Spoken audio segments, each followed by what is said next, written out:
It is the review of crazy romance 1 hour 50 minutes run టైమ్తో Amazon ప్రైమ్లో present తెలుగులో streaming అవుతుంది. ఇది ఒక కొరియన్ మూవీ. ఇంక ఈ మూవీ అంతా చూసాక నాకైతే నచ్చింది. ఈ మూవీ బేసిక్ స్టోరీ లైన్ వచ్చేసి ఇద్దరు లవర్స్ అయితే ఉంటారు. వాళ్ళు కొన్ని రోజుల తర్వాత అనుకోకుండా విడిపోతారు. వాళ్ళ తర్వాత మళ్ళీ ఎలా కలిశారు, వాళ్ళ మధ్యన లవ్ ఎలా పుట్టింది అని మనం ఈ మూవీ చూసి తెలుసుకోవాలి.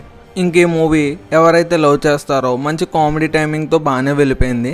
లవ్ చేసే వాళ్ళకి బాగా ఎక్కొచ్చు. నాకైతే ఈ movie just and average one time watchable movie కింద అనిపించింది. నాకు బేసికల్గా కొరియన్ మూవీస్ అంటే ఇష్టమే, కానీ ఈ మూవీ ఏదో లవ్ చేసే వాళ్ళకి మాత్రమే నచ్చేలాగా ఉంది, కానీ నాకైతే అంత ఎంటర్టైనింగ్గా ఏమనిపించలేదు. ఇంకా మూవీ లాగ్ చేస్తూ ఉంటారు.